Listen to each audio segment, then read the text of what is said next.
Buenas noches amigos de YouTube, hoy el señor Alien les trae esta historia, que se llama, El barril de amontillado, espero y les guste. Comencemos. Lo mejor que pude había soportado las 1000 injurias de Fortunato. Pero cuando llegó el insulto, juré vengarme. Vosotros, que conocéis también la naturaleza de mi carácter, no llegaréis a suponer, no obstante, que pronunciara la menor palabra con respecto a mi propósito. A la larga, yo sería vengado. Este era ya un punto establecido definitivamente. Pero la misma decisión con que lo había resuelto excluía toda idea de peligro por mi parte. No solamente tenía que castigar, sino castigar impunemente. Una injuria queda sin reparar cuando su justo castigo perjudica al vengador. Igualmente queda sin reparación cuando ésta deja de dar a entender a quien le ha agraviado que es él quien se venga. Es preciso entender bien que ni de palabra, ni de obra, di a Fortunato motivo para que sospechara de mi buena voluntad hacia él. Continué, como de costumbre, sonriendo en su presencia, y él no podía advertir que mi sonrisa, entonces, tenía como origen en mí la de arrebatarle la vida. Aquel Fortunato tenía un punto débil, aunque, en otros aspectos, era un hombre digno de toda consideración, y aun de ser temido. Se enorgullecía siempre de ser un entendido en vinos. Pocos italianos tienen el verdadero talento de los catadores. En la mayoría, su entusiasmo se adapta con frecuencia a lo que el tiempo y la ocasión requieren, con objeto de dedicarse a engañar a los millonarios ingleses y austríacos. En pintura y piedras preciosas, Fortunato, como todos sus compatriotas, era un verdadero charlatán. Pero en cuanto a vinos añejos, era sincero. Con respecto a esto, yo no difería extraordinariamente de él. También yo era muy experto en lo que se refiere a vinos italianos, y siempre que se me presentaba ocasión compraba gran cantidad de estos. Una tarde, casi al anochecer, en plena locura del carnaval, encontré a mi amigo. Me acogió con excesiva cordialidad, porque había bebido mucho. El buen hombre estaba disfrazado de payaso. Llevaba un traje muy ceñido, un vestido con listas de colores, y coronaba su cabeza con un sombrerillo cónico adornado con cascabeles. Me alegré tanto de verle, que creí no haber estrechado jamás su mano como en aquel momento. Querido Fortunato, le dije en tono jovial, este es un encuentro afortunado. Pero qué buen aspecto tiene usted hoy. El caso es que he recibido un barril de algo que llaman amontillado, y tengo mis dudas. ¿Cómo?, dijo él. ¿Amontillado? ¿Un barril? Imposible. Y en pleno carnaval. Por eso mismo le digo que tengo mis dudas, contesté, e iba a cometer la tontería de pagarlo como si se tratara de un exquisito amontillado, sin consultarle. No había modo de encontrarle a usted, y temía perder la ocasión. Amontillado. Tengo mis dudas. Amontillado. Y he de pagarlo. Amontillado. Pero como supuse que estaba usted muy ocupado, iba ahora a buscar a Lucchesi. Él es un buen entendido. Él me dirá. Lucchesi es incapaz de distinguir el amontillado del Jerez. Y, no obstante, hay imbéciles que creen que su paladar puede competir con el de usted. Vamos allá. ¿A dónde? A sus bodegas. No, mi querido amigo. No quiero abusar de su amabilidad. Preveo que tiene usted algún compromiso. Lucchesi. No tengo ningún compromiso. Vamos. No, amigo mío. Aunque usted no tenga compromiso alguno, veo que tiene usted mucho frío. Las bodegas son terriblemente húmedas. Están materialmente cubiertas de salitre. A pesar de todos, vamos. No importa el frío. Amontillado. Le han engañado a usted, y Lucchesi no sabe distinguir el Jerez del amontillado. Diciendo esto, Fortunato me cogió del brazo. Me puse un antifaz de seda negra y, ciñéndome bien al cuerpo mi roquelaire, me dejé conducir por él hasta mi palacio. Los criados no estaban en la casa. Habían escapado para celebrar la festividad del carnaval. Ya antes les había dicho que yo no volvería hasta la mañana siguiente, dándoles órdenes concretas para que no estorbaran por la casa.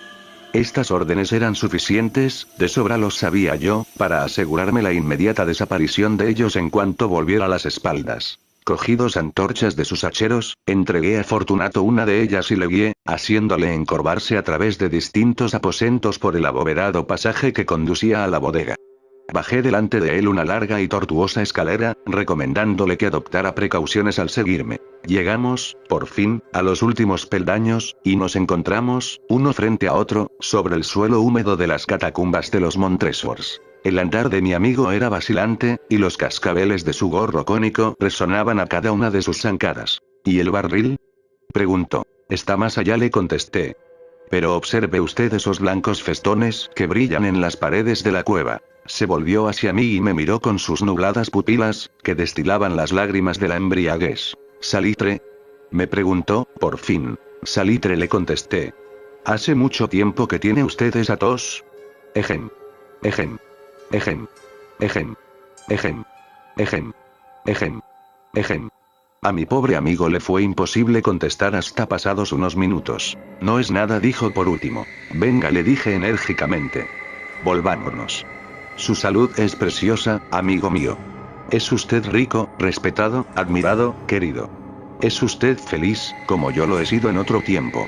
No debe usted malograrse. Por lo que me respecta, es distinto. Volvámonos. Podría usted enfermarse y no quiero cargar con esa responsabilidad. Además, cerca de aquí vive Lucchesi. Basta, me dijo.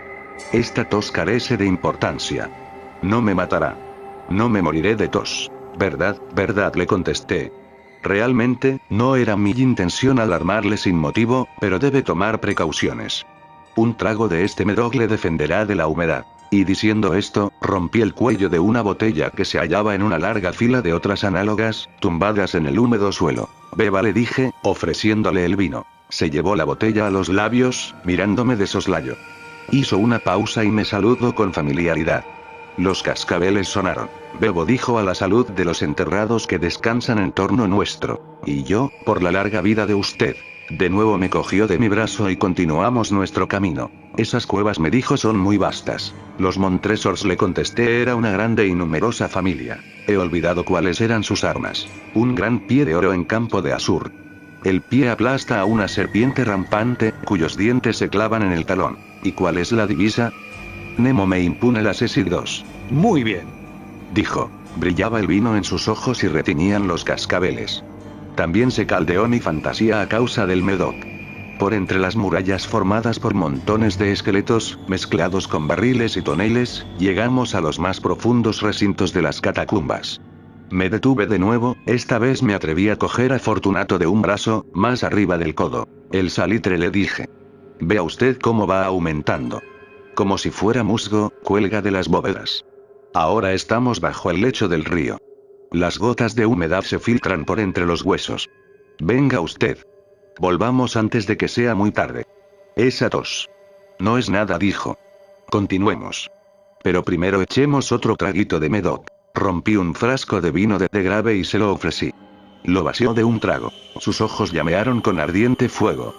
Se echó a reír y tiró la botella al aire con un ademán que no pude comprender. Le miré sorprendido. Él repitió el movimiento, un movimiento grotesco.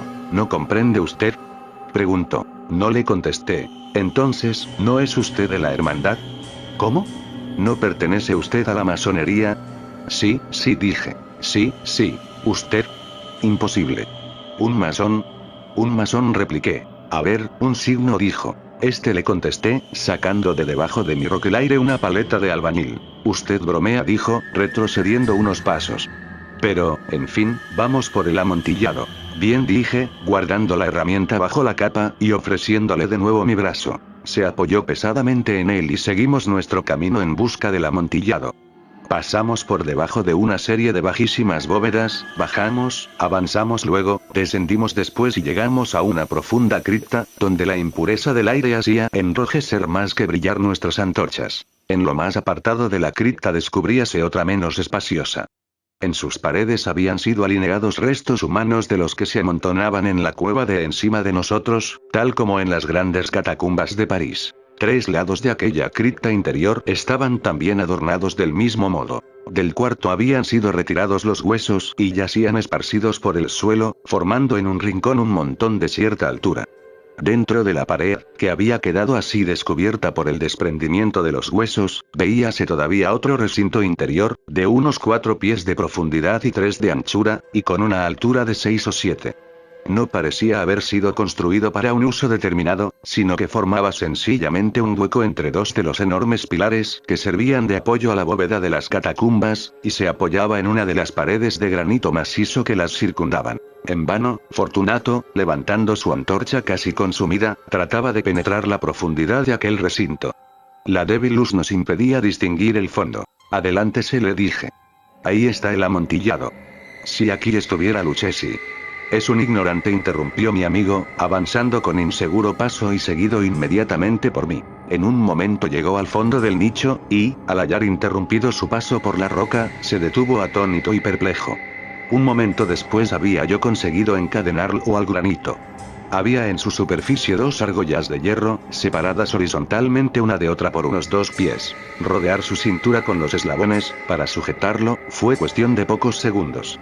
Estaba demasiado aturdido para ofrecerme resistencia. Saqué la llave y retrocedí, saliendo del recinto. Pase usted la mano por la pared, le dije, y no podrá menos que sentir el salitre. Está, en efecto, muy húmeda. Permítame que le ruegue que regrese. No. Entonces, no me queda más remedio que abandonarlo. Pero debo antes prestarle algunos cuidados que están en mi mano. El amontillado. Exclamó mi amigo, que no había salido aún de su asombro. Cierto, repliqué, el amontillado. Y diciendo estas palabras, me ataré en aquel montón de huesos a que antes he aludido. Apartándolos a un lado, no tardé en dejar al descubierto cierta cantidad de piedra de construcción y mortero. Con estos materiales y la ayuda de mi paleta, empecé activamente a tapar la entrada del nicho. Apenas había colocado al primer trozo de mi obra de albañilería, cuando me di cuenta de que la embriaguez de Fortunato se había disipado en gran parte. El primer indicio que tuve de ello fue un gemido apagado que salió de la profundidad del recinto. No era ya el grito de un hombre embriagado. Se produjo luego un largo y obstinado silencio. Encima de la primera hilada coloqué la segunda, la tercera y la cuarta. Y oí entonces las furiosas sacudidas de la cadena. El ruido se prolongó unos minutos, durante los cuales, para deleitarme con él, interrumpí mi tarea y me senté en cuclillas sobre los huesos. Cuando se apaciguó, por fin, aquel rechinamiento, cogí de nuevo la paleta y acabé sin interrupción las quinta, sexta y séptima hiladas. La pared se hallaba entonces a la altura de mi pecho. De nuevo me detuve, y, levantando la antorcha por encima de la obra que había ejecutado, dirigí la luz sobre la figura que se hallaba en el interior. Una serie de fuertes y agudos gritos salió de repente de la garganta del hombre encadenado, como si quisiera rechazarme con violencia hacia atrás. Durante un momento vacilé y me estremecí. Saqué mi espada y empecé a tirar estocadas por el interior del nicho. Pero un momento de reflexión bastó para tranquilizarme. Puse la mano sobre la maciza pared de piedra y respiré satisfecho. Volví a acercarme a la pared, y contesté entonces a los gritos de quien clamaba. Los repetí, los acompañé y los vencí en extensión y fuerza. Así lo hice, y el que gritaba acabó por callarse. Ya era medianoche, y llegaba a su término mi trabajo. Había dado fin a las octava, novena y décima hiladas. Había terminado casi la totalidad de la oncena, y quedaba tan solo una piedra que colocar y revocar. Tenía que luchar con su peso. Solo parcialmente se colocaba en la posición necesaria. Pero entonces salió del nicho una risa ahogada, que me puso los pelos de punta. Se emitía con una voz tan triste, que con dificultad la identifiqué con la del noble Fortunato. La voz decía, ja, ja, ja. Je, je, je. Buena broma, amigo, buena broma. Lo que nos reiremos luego en el palazzo, je, je, je. A propósito de nuestro vino. Je, je, je. El amontillado, dije. Je, je, je. Sí, el amontillado. Pero, ¿no se nos hace tarde? ¿No estarán esperándonos en el palazzo Lady Fortunato y los demás? Vámonos. Sí, dije. Vámonos ya. Por el amor de Dios, Montresor. Sí, dije. Por el amor de Dios. En vano me esforcé en obtener respuesta a aquellas palabras. Me impacienté y llamé en alta voz. Fortunato. No hubo respuesta, y volví a llamar. Fortunato. Tampoco me contestaron. Introduje una antorcha por el orificio que quedaba y la dejé caer en el interior. Me contestó solo un cascabeleo. Sentía una presión en el corazón, sin duda causada por la humedad de las catacumbas. Me apresuré a terminar mi trabajo. Con muchos esfuerzos coloqué en su sitio la última piedra y la cubrí con argamasa. Volví a levantar la antigua muralla de huesos contra la nueva pared. Durante medio siglo, nadie los ha tocado. Gracias por ver el video, buenas noches.